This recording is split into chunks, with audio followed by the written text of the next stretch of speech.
Hello again everyone, and welcome back to the Cinderella phenomenon. So, this guy claims to know Princess Lucette. He claims to want to try and bring her back to the palace for unknown reasons. But we know he is lying and he has kidnapped her instead. So, we either fight back immediately or wait for an opening. I think the smart Lucette thing to do is wait for an opening. He will be expecting me to fight back. I have to hold my ground until there's an opening. What would Jurian and Garland do in this situation? Nice and obedient, yeah. Better that way. After all, I'm not a bad guy. Are you not now? The man walks me down the alleyway, his hold on me still tight. I am forced to walk with him until we get to a dead end. Now where was that passageway he was talking about? Now's my chance. What is this I see before me? What? Karma? I look up to see Karma standing on the rooftop right above us in his disguise, holding a sword, a broad grin on his face. Madam, you might hurt yourself playing with that sword. You might want to put it down. What's this, sir? Do you feel threatened by me? You should. Karma jumps down from the building and raises his sword in front of him. His eyes are angry, his earlier jovial personality fallen away. Anyone that attacks a lady has to pay for the crime. Karma rushes forward, moving faster than I can see, even in his long dress. The glint of the sword causes the man to fall backward, loosening his grip on me.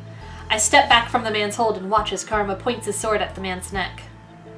Now, I have a sword, and you do not. Do you really want to test your luck, sir? Do you feel lucky, punk? Well, do you? Punk. I don't know how that line goes. Oh well. This isn't worth it. The man runs off, leaving me alone with Karma in the alleyway. What's this? You were a lot cockier just a few moments ago. I breathe out slowly as relief washes over me. Princess! Waltz approaches from where the man had run. So, did you meet the coward fellow on your way here? I bumped into a man who looked as if he was running away from death. Oh my, I feel oddly accomplished. Karma and Waltz's voices become faded and indistinct as my vision blurs. I'm suddenly light on my feet. All the adrenaline from earlier has dissipated into thin air. I feel tired. Princess! Dun dun dun! Before I can collapse, I feel arms pulling me back up. Rest easy, Princess Lucette. I close my eyes and fall into blackness. Dun dun dun! When I wake up, Anise is setting a tray of food down on my bedside table. She does not notice as I slowly rise from bed. Anise. Oh, Princess, you're up! We were worried about you. Lady Delora and Lady Parfait said you were just out because of shock, but still. How long have I been asleep? Just a few hours, Princess. Don't worry about chores for now. Lady Delora says that if you're feeling better later, you can use Mr. Broom. Just thinking about using Mr. Broom gives me a headache. Where are Karma and Waltz? Waltz is scouting the town, looking for the man that captured you. And Karma? I think he might be in his room, Princess. He's got patrol tonight, so he's resting a little bit. That's a weird look. Huh. If he has patrol tonight, then that must mean he was resting this morning, too. How did he know that I needed help? Do you need anything, Princess? No, I'm going to visit Karma. What? To thank him? However he knew, if Karma hadn't been there, things would not have ended so well. Yes. That's sweet, Princess! Oh, Lady Delora wants to talk to you about what happened when you're feeling up to it. Okay. I wait until Anise leaves the room before I follow after her. It is only after I exit my room that I realize I did not know where Karma's room is. Anise must have assumed that I already knew with us being partners and all. Like I pay attention to those things. It's fine. I do not need Anise's assistance for this. I can find Karma's room on my own. It takes me some time, but eventually I find a room with his name on the door in careful, flowery letters. It suits him. I simply open the door without thinking to knock.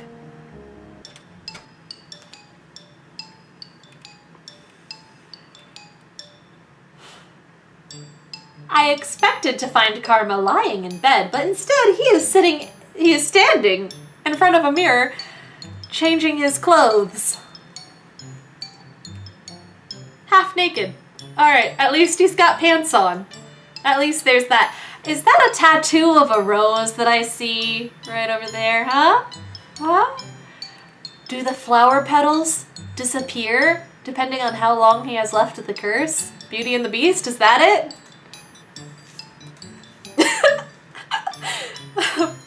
Princess? Oh, I do not think I have ever seen a shirtless man before. Oh! Oh, indeed. He turns to me, and the realization that he is standing there, in just his pants, hits me hard in the stomach. My face feels incredibly, uncomfortably warm. Why are you just standing there? Put on your clothes! And then I notice the large tattoo on his chest. It is a rose ensnared by many vines. I stare at it for a few moments before Karma puts a hand there to conceal it. It's rude to come into a lady's room unannounced, you know. Okay.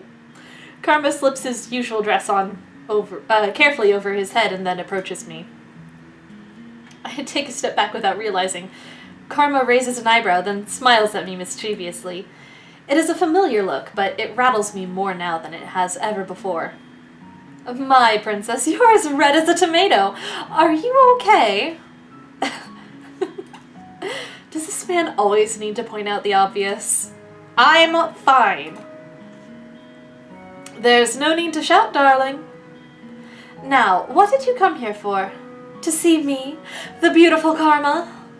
Does everything always have to revolve around you? Well, you are breaking into my room, considering. I am barely able to stifle a sigh. Well? I cross my arms and frown at him. His smile makes it harder to get my next words out. I came here to thank you. And he's like, what? Thank me? You've never said those words in your life. Do my ears deceive me? What did you say, princess? Oh, really? Princess? Thank you for saving me. You are quite welcome, princess. It was my pleasure. I should leave. Wait, what? You just got here! I turn to leave, but Karma grabs my hand and pulls me back. But princess, don't you owe me something? So Karma was expecting something in return after all. I should have known. I think you owe me an apology. You did come into my room unannounced and all. What is he talking about? Since you broke into my room, I demand you help me with my makeup. Then I will forget about your transgression. Your makeup? Yes, darling. I thought you were resting because you were going on patrol tonight? Resting? Nonsense! I have so much to do. My makeup earlier was so messy that I washed my face in order to reapply it. I cannot believe I'm going to agree to this. Fine. Oh, what a splendid day today is! Come, princess, let's do this by a mirror. Karma pulls me over to the mirror where I can see both our faces reflected. He has a surprising variety of makeup on the dresser beside him. I do not even care for that much for my own appearance. Why am I helping Karma with his makeup? Now, which feature on the face do you think is the most important one to highlight, princess? What? What are your eyes attracted to the most on a person's face? I need to know, for personal reasons. When they're laughing, when they smile. Why is he asking me for my opinion on something so trivial? If someone was smiling, the first feature I would look at on their face would be,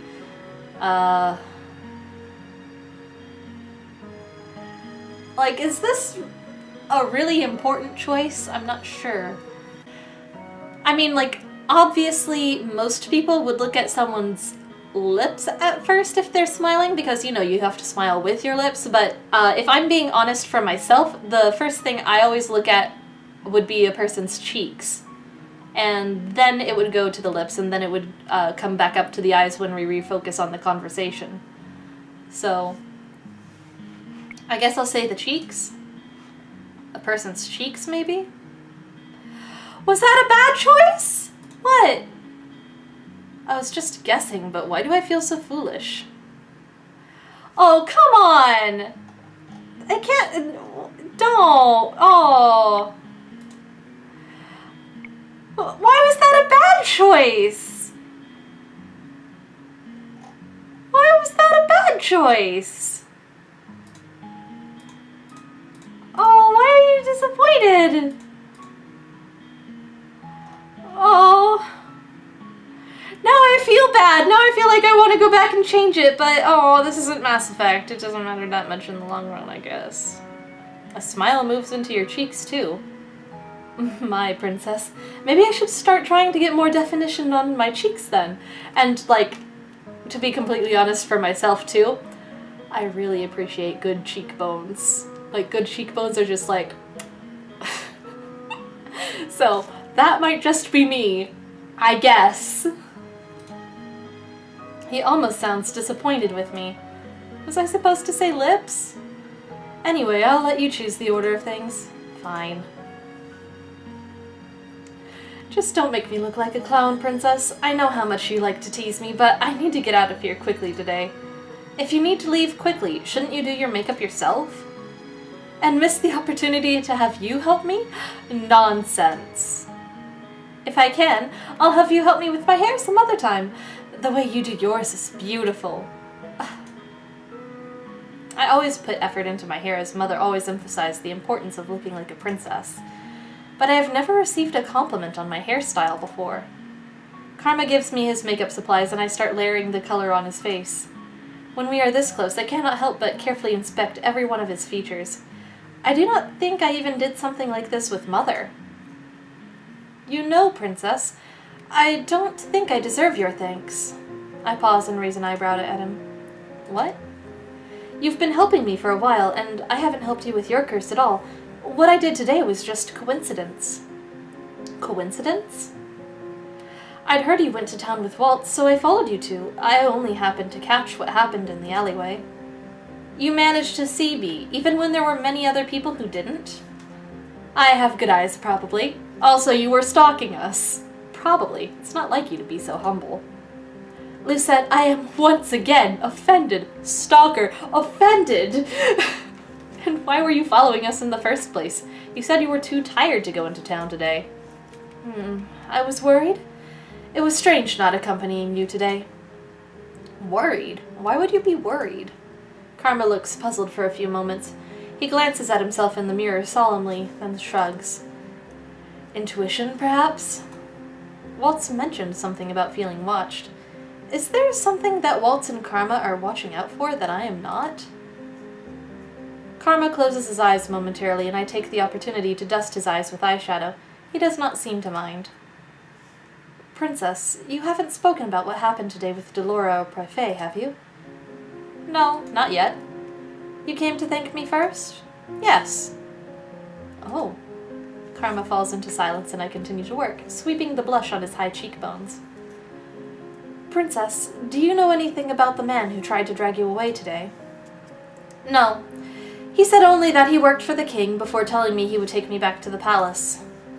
I wonder how he recognized you. I was wondering that myself. How curious and alarming. The only ones who should pose a problem at this time are witches. Witches? What do they want to do with me? Well, I only mean that witches are the only ones who can see through our curses. So that man spoke with a witch? It is possible. But why? Why would the witches want me back at the palace? Or was that man trying to lead me somewhere else? He did mention something about a portal. I suppose either way the man couldn't have wanted to bring me back to the palace for a good reason. It is possible that a witch gave a commoner a description of you? Or is it possible? But then why would... Karma stops talking and looks up at me with something like sympathy. Sorry, I'm just running my head for ideas. Are the witches really so dangerous? And what do they want with me in the first place? Rest assured, Princess. We will figure this out. I nod my head slowly. I have a lot of questions for Delora and Parfait, but it is possible that even they might not know everything. I will need to think on my own as well, just in case they decide to keep more of their secrets. I look at Karma and shake my head. Next time, I will be more wary. I won't let myself be caught unaware. Before I realize it, Karma has his hand on my cheek and is staring at me solemnly. His eyes are as cold and unmoving as steel. Princess, there won't be a next time. That's what I said. Next time, I'll make sure that you're definitely not alone. Had I been alone today, I might have actually been kidnapped. I know that, but I cannot show weakness. I just need to be more cautious. I'm not some damsel in distress, you know. Having someone at your back is far more comforting.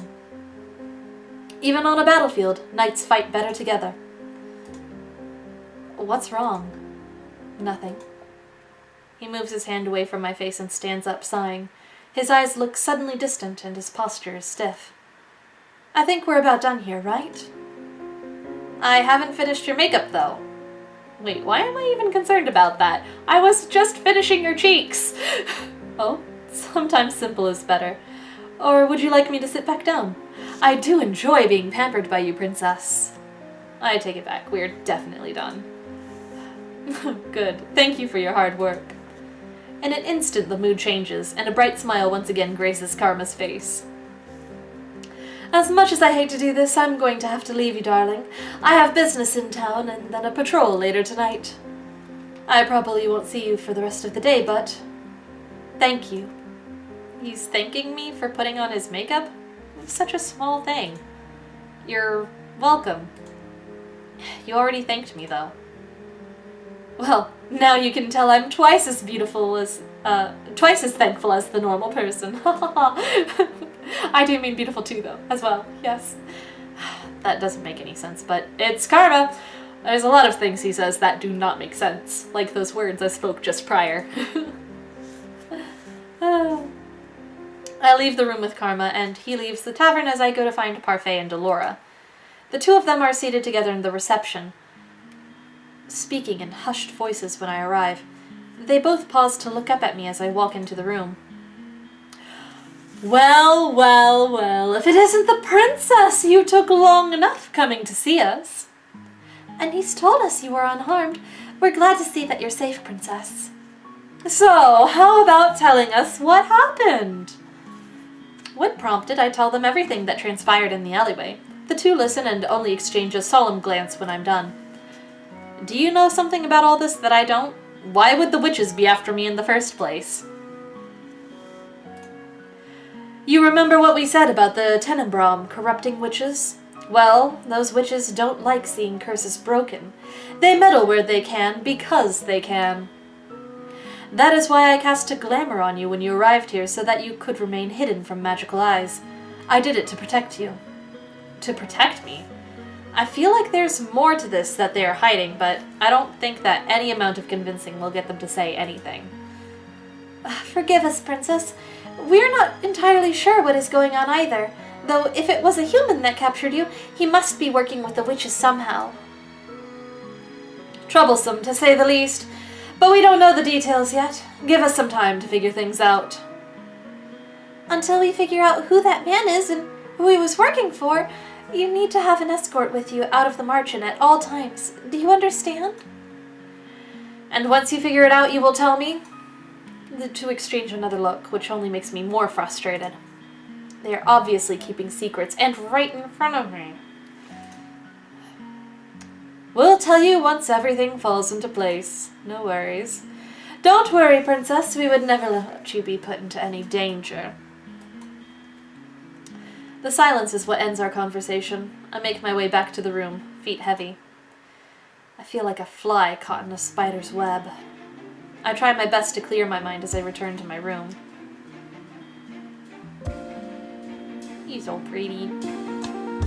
And I think that's as good a transition as ever. Thank you all for watching, and I will see you in the next episode, so bye-bye!